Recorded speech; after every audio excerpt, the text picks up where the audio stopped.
now, without further ado, it is my pleasure to welcome today's first speaker, Trent Ross, Global Chief Research Officer with Ipsos's Corporate Reputation Team. Trent, you have the floor. All righty, thanks, Ellen. Thank you, everybody, for joining us. Today's agenda, we're here mainly to talk about the Ipsos Reputation Council findings, but we are going to start with a little bit of context around how consumer citizens are feeling around the world and in the US. And we'll wrap up today's call talking a little bit about how everyone's toolkits are adapting for today's environment. As Ellen mentioned, we want to hear from you, so please type in your questions in the chat and we'll address them at the end and or get back to you offline.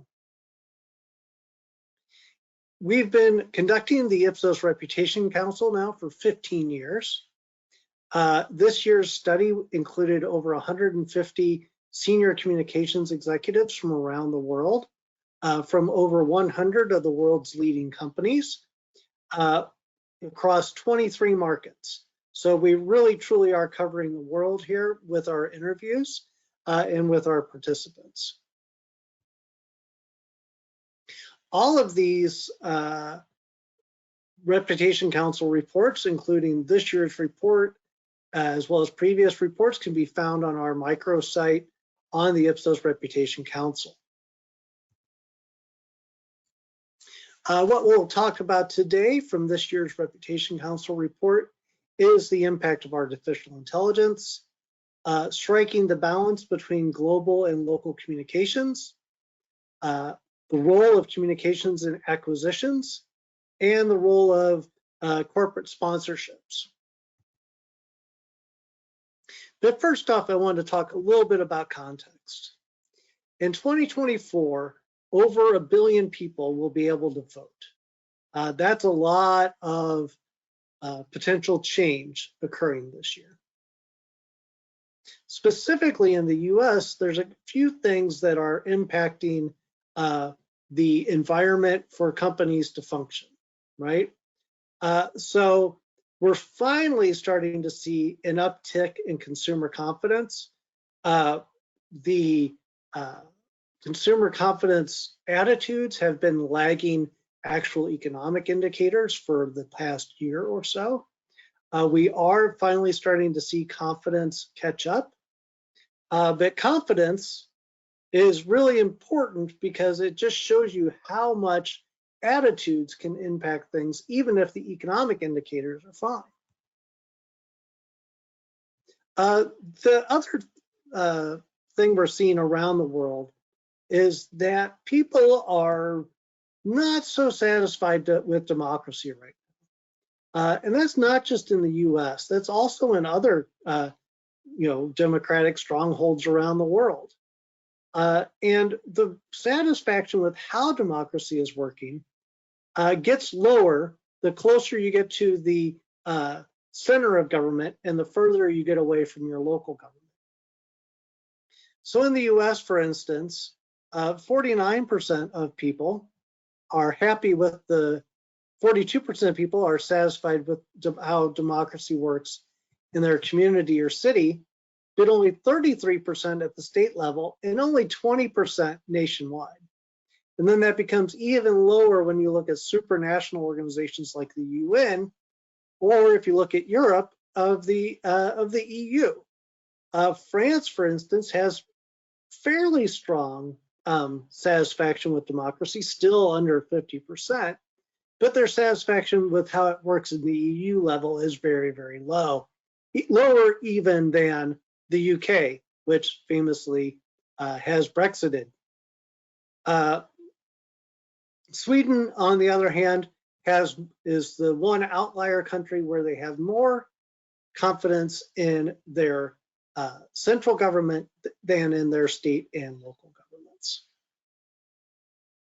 And when people are dissatisfied with their governance, they can often take that out on companies. Now, as we go into this year's election, you may have noticed that both candidates are pretty old.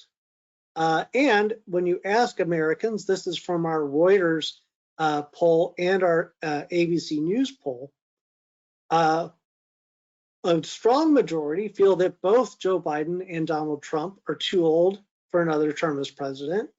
70% say Joe Biden shouldn't run again, and 56% say Trump shouldn't run again.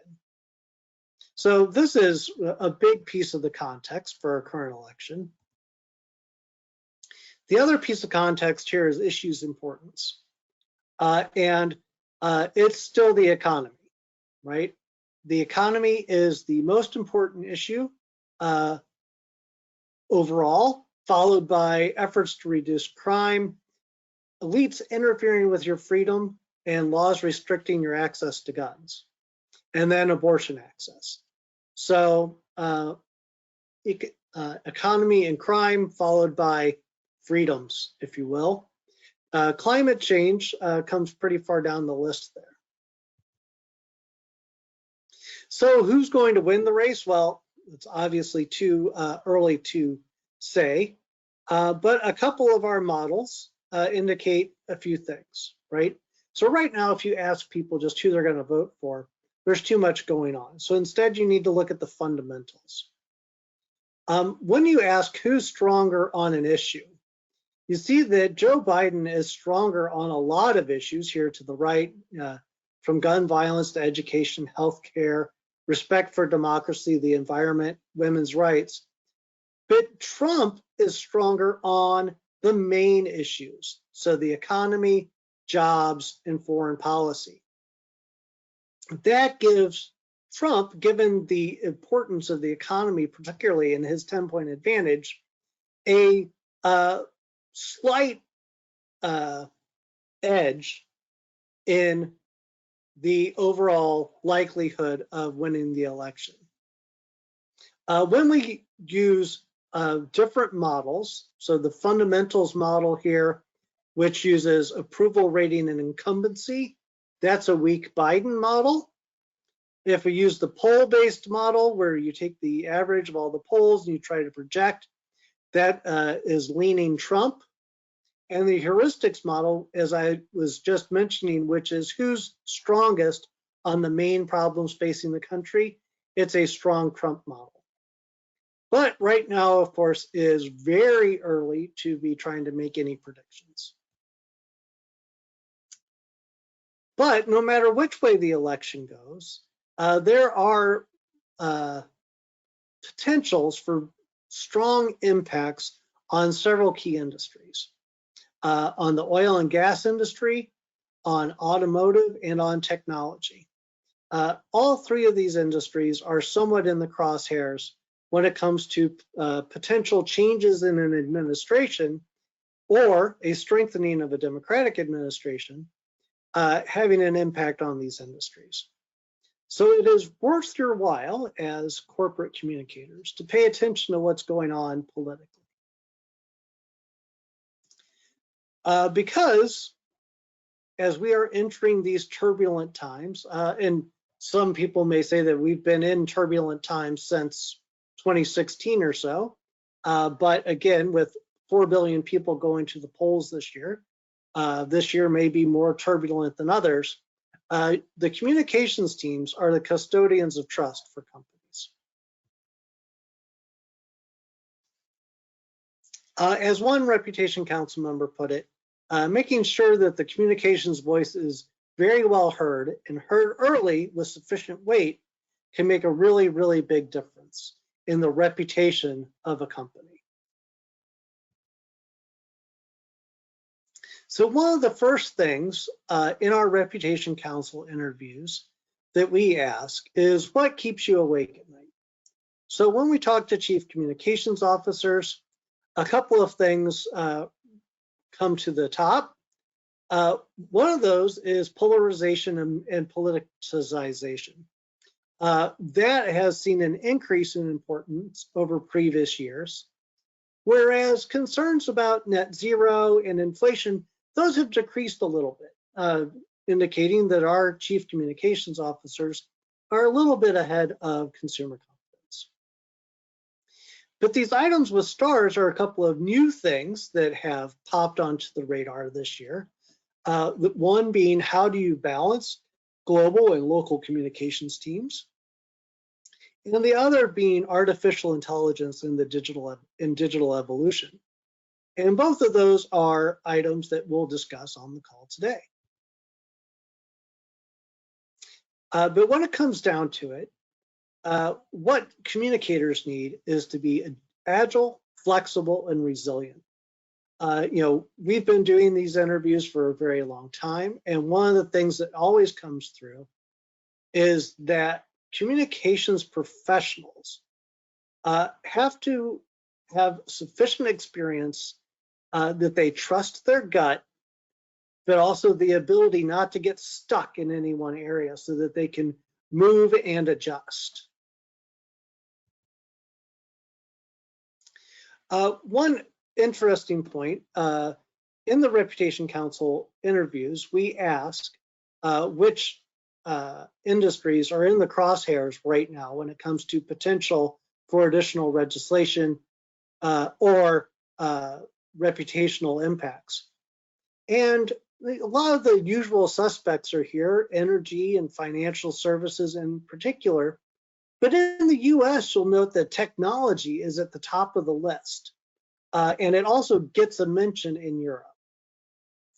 We've seen over the last 3 or 4 years now an increase in the proportion of people saying that technology is at potential risk.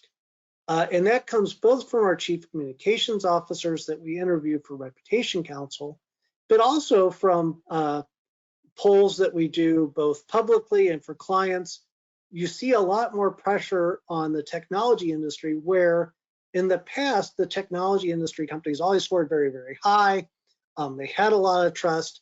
We're starting to see that trust erode, basically on two fronts. One is the misinformation and disinformation front, and the other is on data privacy and security. And that misinformation and disinformation front is getting a whole lot worse now that we have easy access to artificial intelligence tools. And so with that, I'm going to pass it over to Jason to talk about the role of the communicator and artificial intelligence. Great, thanks, Trent. This was just a fascinating area to explore this year with our Reputation Council participants, chief communications officers, and heads of corporate affairs, because we really wanted to understand what opportunities does AI present, what are the potential risks, and how are you, corporate communications professionals, utilizing AI currently in your day-to-day jobs? Trent, if you can move on to the next slide. And as the CEO of Google and Alphabet put it, this is perhaps the most profound technology humanity is working on, more profound than fire, electricity, or anything we've done in the past. It seems through these conversations with Rep Council participants this year, this really feels like another internet moment where it will be transformative to the way that we work in the future. If we jump to the next slide. When we asked that specific question, do you agree or disagree that AI will fundamentally transform the way that businesses operate? It was near unanimous agreement. 87% of individuals across the globe in this study agree that yes, this is going to be truly transformative for us. But then it's clear that we're still in very early days when we ask, are you actually using AI meaningfully in your day-to-day job? And only 24% agree that they're currently using it. Now, that varies. What does meaningful mean? As one Rep Council participant put it this year, we're absolutely exploring how it can help us speed up processes and make decisions better, more quickly, more accurately. But really the key here that you see is that it needs to be done within a safe environment.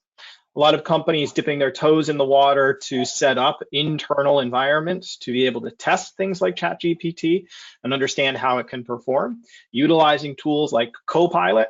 But as one Rep Council participant put it, actually, that stuck with me is, this is our free intern. We can actually get things to turn around very quickly, run drafts of press releases, and then spend our time really evaluating it, tweaking it, and putting that human touch on it. But the challenge, the risk here is that there is also near unanimous agreement with 8 in 10 Rep Council participants saying that the existing ethical policies in business are insufficient for the adoption of AI. We're all learning as we're going. We're all seeing risks. We're all seeing new models being released, new AI functions being added that do have the propensity to actually share misinformation and disinformation based on the information that it is trained on and the data that it is truly sourcing from. So it is still a learn and adjust as we go through this process. So what do we do as communications professionals? First, it's important to understand, based on the market, what is the level of nervousness versus excitement around AI? Is there an openness amongst the population to actually be utilizing this and advancing these tools? Well, in a study that we conducted last summer, this was across 31 countries. We asked those two questions. Do products and services using artificial intelligence make you excited? And do they make you nervous? And we plot those two against each other, and what we see is that there are higher levels of nerve and less excitement within what we're calling the Anglosphere, right? The US, Great Britain, Canada, Australia, New Zealand. Other markets across Europe, a little less nervous about it, but still not a great level of excitement around AI. It's developing markets in Asia and Latin America that see the potential and are more open and excited about it with less nerve about it. So we could see geographic development of AI and adoption of AI tools truly being adopted in certain markets at a quicker pace than others. So it's important to consider, especially as we think about one of the next sections we'll talk about today, global versus local, and how do you ensure that you're adjusting your approaches, your communications, and your teams to the markets that you're operating in. But as we've also seen with AI, there's a propensity or a risk of it essentially developing fake news, misinformation, disinformation, and that poses a significant threat to communications professionals and the businesses that we are responsible for shepherding the reputation of that firm. So when we do ask, do you agree or disagree, fake news and disinformation pose a material threat to our business. 3/4 of communications professionals agree that yes, this can pose a significant threat to our business. So what do we do to insulate ourselves from this? It's just the speed that we could have here with AI generated activity. As one rep council member puts it, we just don't yet know what we're truly dealing with and the potential implications. So again, what do we do then? Well, it's important to ensure that we have a bank of reputational equity built to insulate us during times of crisis. Through the Ipsos Global Reputation Monitor study that we conduct a few times each year, we explored in one of our most recent waves, what is the propensity to give benefit of the doubt to an organization based on whether you trust that organization or you distrust that organization.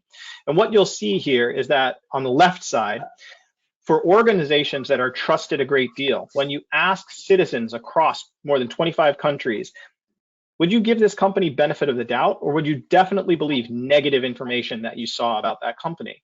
You can see that 51% indicate that they would definitely give a company benefit of the doubt if they saw negative information about it. They would doubt that information. They would perhaps seek additional verification or dig a little further. And a large proportion also saying they'll probably give that company benefit of the doubt. But you look at the other end of the spectrum, for companies that are distrusted a great deal, there is a significant propensity to believe negative information. Right off the bat, 45% of global respondents indicate that for a company they distrust, they would definitely believe negative information. And another strong proportion would probably believe negative information. This is a question that we've explored for quite a few years now. And we looked back at the historical data. And as we're dealing with misinformation and disinformation, what's fascinating is we look back at our 2018 results on this question, and they're quite similar, though I will say that the proportion of respondents willing to give benefit of the doubt has come down a little bit. And yet what's interesting, though, is the proportion of respondents willing to believe negative information has actually come down a little bit. We've softened. We're moving towards the middle, as I think consumers are just generally uncertain whether they should trust information that they read without doing more research, more digging, more verification. So that has the potential to both harm or benefit an organization.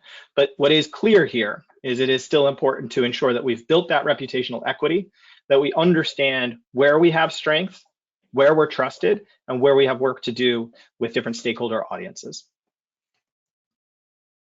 I'll turn it back over to Trent to talk about that global versus local balance. Yep, thanks, Jason. Yeah, and so when we think about global and local, we often talk about local. And how do companies set forth a global standard and then execute that locally?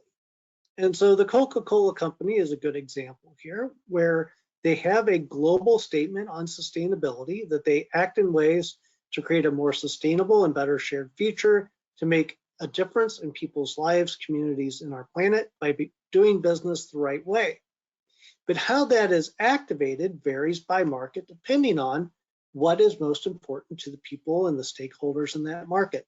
So in some markets that might be activated through recycling, and others through the protection of water sources, and then still others through climate policies and reduction of greenhouse gases. But this way you have a global strategy. You have a global center that sets the agenda, that sets the guidelines, and then you have the freedom within that to execute based on what's important in the market. So 85% of our Reputation Council members agree that it's important for corporates to be perceived to have long-term commitment to the local markets in which they operate. But only 34% strongly agree that it's important that communications teams have a high degree of autonomy at a local level. So there's a little bit of push-pull here. And we interviewed both communicators at the central, within the central function, and also a lot of communicators who are executing things at a local function for these companies. So you have a mix of people here, but generally, you know, there's agreement that there should be autonomy, but not strong agreement. As one Reputation Council member put it, we're very cautious these days with the popular local approach. We have a global narrative, pillars, and a clear communication strategy definition, but with ample flexibility for locals to understand what makes sense. And in times of crisis, it's interesting that only 41% strongly agree that local teams should be empowered to be the first responder when a crisis occurs at the local level. And so there's this push-pull here between, as one Reputation Council member put it, coherence, accuracy, and consistency, right? And the way that you know, you get coherence, accuracy, and consistency sometimes can mean that you need to reflect back up to the center to make sure everything is aligned. But you don't generally have that luxury sometimes, right? So for instance, if you're talking from a cultural perspective, if you go into a market with a very American point of view, you may not strike the right cultural tone, right? So there has to be an ability to adjust messaging, communications, activities in the local market to stay in line with local cultures. And then on the other hand, when you're talking about a crisis situation, that's even like, crisis tends to make all differences sharper, right? And so in a crisis, this disconnect between global and local culture can become even worse. And so you have to plan ahead to make sure that your global and local communications are working together, but you have to develop that trust in the local teams that they can respond quickly, that they can be in tune with the local media and the local market, local expectations, because in that crisis situation, you have the potential to kind of blow up these cultural differences. And I will hand it back over to Jason to talk about corporate sponsorships. Great, thanks, Trent. This was another fascinating discussion because as we saw last year, many corporate sponsorships, partnerships really failing or presenting reputational risk to companies. And I think this Reputation Council member captured it very well that, when they're evaluating sponsorships or partnership opportunities, it's the reputational aspect of it that's one of the key decision points when they're screening these things. And the second part of this quote, of course, really resonates. It's especially around individuals and the risks that come with individual sponsorships, because even ones that might go well for a really long time can go sour. And I'm sure that through our careers, we all can think of examples, both last year as it relates to potential influencers and partnerships or sponsorships there, but also celebrities, sports stars, and others where individual reputational risks have then come back to impact the corporation that was actually working in partnership or sponsoring that individual.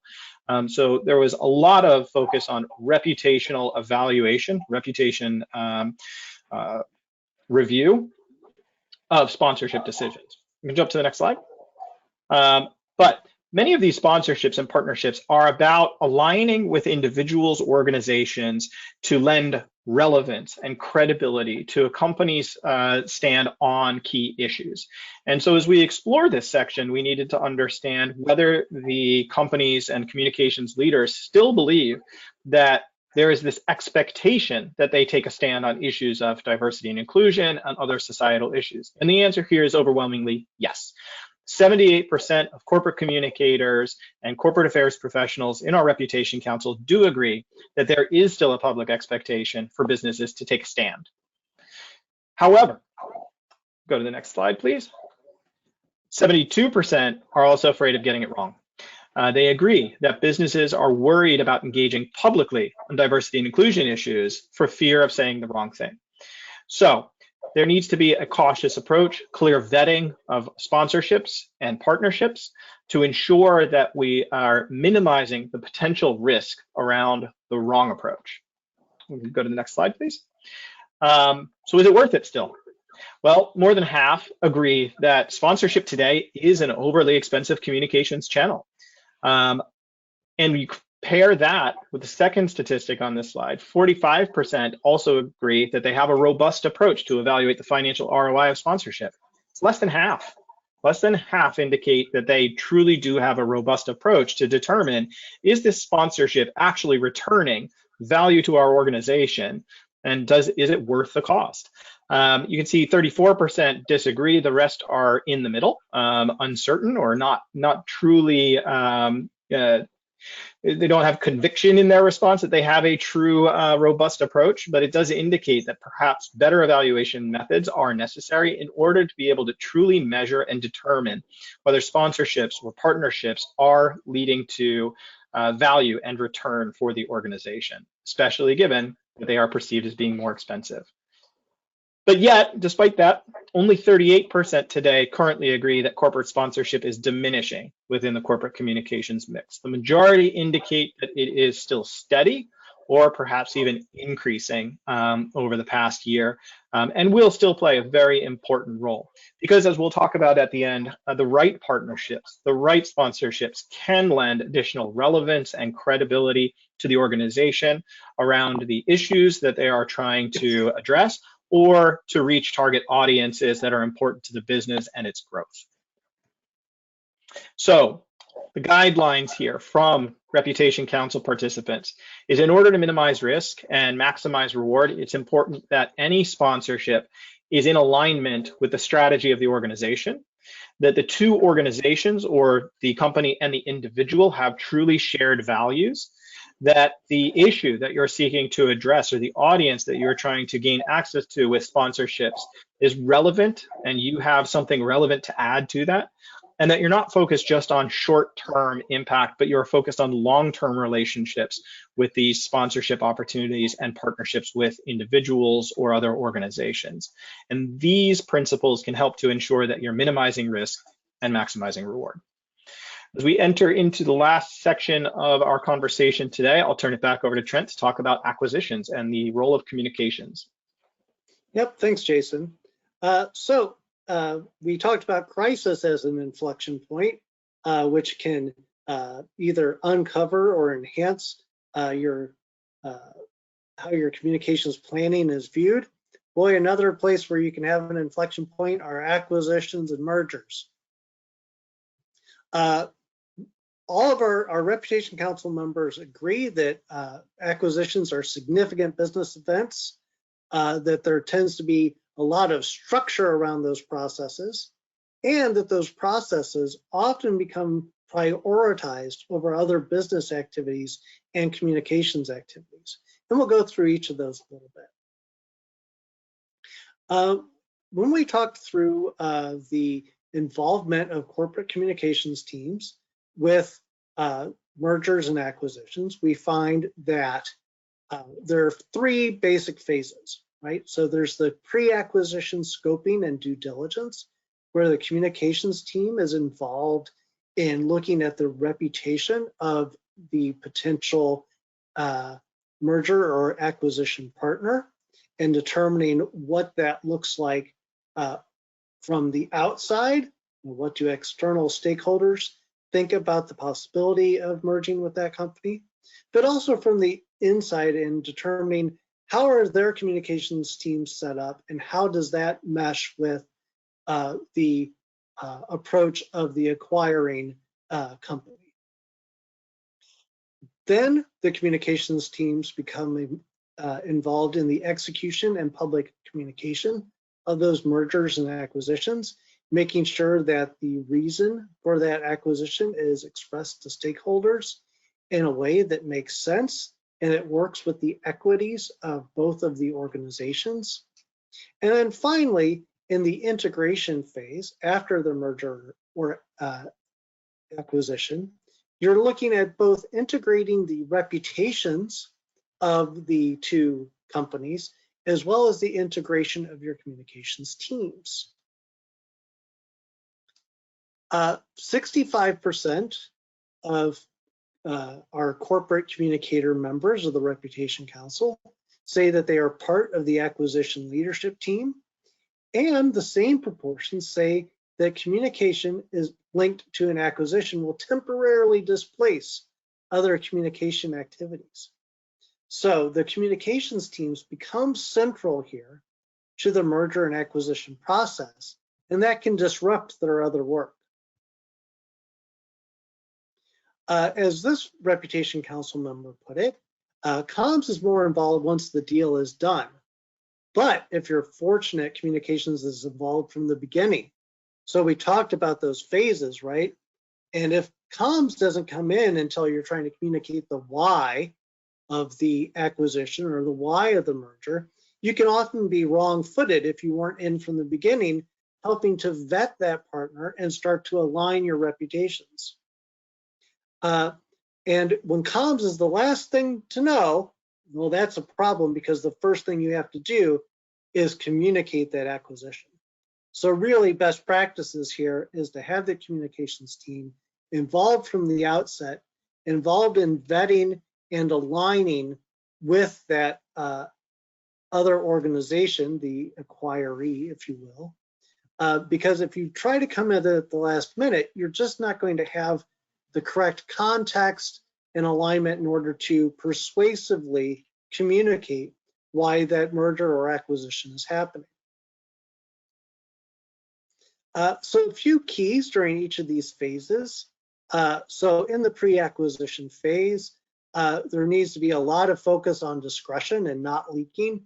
That's obviously for regulatory reasons, but also just in terms of keeping stakeholders on side. If you have certain stakeholders who are getting more information than others, that's a great way to trap yourself in an uncomfortable position. The other piece of the pre-acquisition phase is crafting that compelling narrative. And that's what I was talking about earlier in terms of looking at the strengths and the equities of the two organizations that are coming together.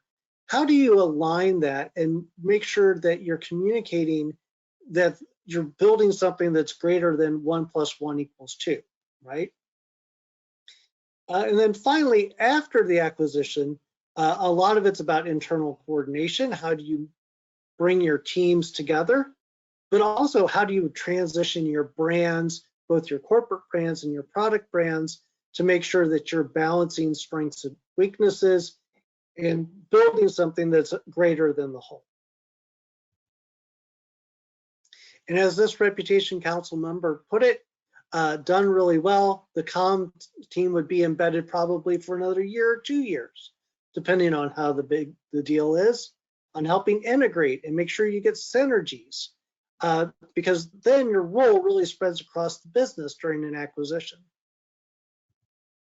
So that wraps up our discussion of the Reputation Council findings. Jason, what do we have in the way of questions? So I do want to encourage once more, if you do have questions, now is a great time to go ahead and type them into the chat box, and we'll be happy to address them. I do see one question currently, and it is about the upcoming presidential election. Obviously, some of the topics that we've discussed here, AI, sponsorships, how to take a stand, become more challenging to navigate potentially in the election this year. So are we seeing clients at Ipsos evolve their approach to reputation programs, or how are they adapting to better manage risk? And I'm happy to start to address that and would love you to chip in, Trent. But Okay. what we are seeing is a couple of things.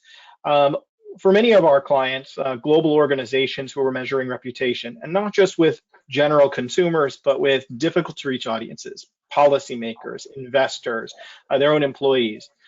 They maybe conduct that research once or twice a year. But they are exploring now, how do we get a quicker pulse, a more frequent pulse of what's happening with how we're perceived as an organization, the issues that we're associated with. So even just measuring core key performance indicators and a few key drivers of trust on a more frequent basis with a proxy audience, whether it's general consumers or consumer influencers. We're seeing more and more clients increasing the frequency that they're measuring those key KPIs over the course of the next year, essentially, leading up to the election and just beyond. The second thing is also integrating digital indicators. While many of our clients do have social listening programs, it's important to also monitor for those key opinion formers and what they're talking about, who they're influencing, and the specific issues that can impact your reputation. So many are looking to integrate both the reputation research and what we know from an issues standpoint drives reputation for those organizations across sectors with digital signals to actually keep a finger on the pulse of what's happening, where there's potential risk to their sector or their company, and who's influencing that. Trent, anything you'd add to that? Yeah, I think the other piece here is that if you're building your, whether it's social programs, sponsorships, all of your ESG research, if you're building it right, you're going to be somewhat insulated from this political turmoil. And when I say building it right, what we like to use is called the race model. So you're building it so that what you're doing is relevant to your stakeholders, what your stakeholders both want from society and what your stakeholders expect from your industry. And then you're also being authentic. And how is authenticity different from relevance? So authenticity is how well you are aligned internally to that objective. So I always say, lift with your legs, right? So you're utilizing your business know-how to drive change. And that keeps you insulated from either greenwashing allegations or allegations of woke capitalism, because you're doing something that actually impacts your business and impacts your value chain. And the closer you can stay to that, the more likely you are to be credible to others and to be insulated from criticism. But sometimes credibility also means making sure that you're partnering or co-creating with other groups. And this goes to the issues that Jason discussed during the corporate sponsorship section. And in the end, the more effective you are, the more societal change you create, along with creating goodwill and with making your business more sustainable and profitable, again, the more insulated you are from political turmoil. Excellent. I don't see any further questions. I do have a question I'd like to pose to our participants, but I do know that we're in listen only mode. So I do want to indicate if you do have a response, you can feel free to type into the chat box or feel free to message us directly. But this Reputation Council study is one we conduct annually. We do survey, as Trent mentioned, over 130 leading communicators and corporate affairs leaders at global organizations each year. And we develop the discussion guide and the topics that we explore with the input from our participants and others in this profession. So I would like to ask if are there any issues that we haven't covered here that are occupying a lot of your time, that have significant emphasis right now at your organizations, that you're grappling with right now, that we could explore in the next Reputation Council, or look at our polling data to understand whether we have anything there. So feel free to enter into the chat box if there's anything else that comes to mind with regard to significant items that you are grappling with at the moment. The other thing I'd like to add as we wrap up is just the ways that Ipsos can help. We work with leading companies and the communications and corporate affairs teams to help fight fake news, mis and disinformation. And so with new tools and new technologies available, we are utilizing AI in some of the tools that we've developed to help isolate bad actors, identify false narratives, and that's our Ipsos Rise platform, which is linking digital with survey and conditioning what we're looking at based on our knowledge of what drives trust for key industries and key companies. We help clients to strike the right balance between global and local strategy by diagnosing the risk landscape at local levels and understanding what the expectations are of global as well as local stakeholders. And that's through our traditional reputation diagnostics and developing playbooks for clients. And finally, we do help clients to manage risk in corporate sponsorships, utilizing that race framework, as Trent mentioned, identifying where strategies are relevant, authentic, credible, and effective, so that it is truly aligned to the organization's values and will drive reputational value for the client. And with that, I think we can move on to the last slide. We talked about that. Yeah. So I do see, hold on one second, there is something in the chat now.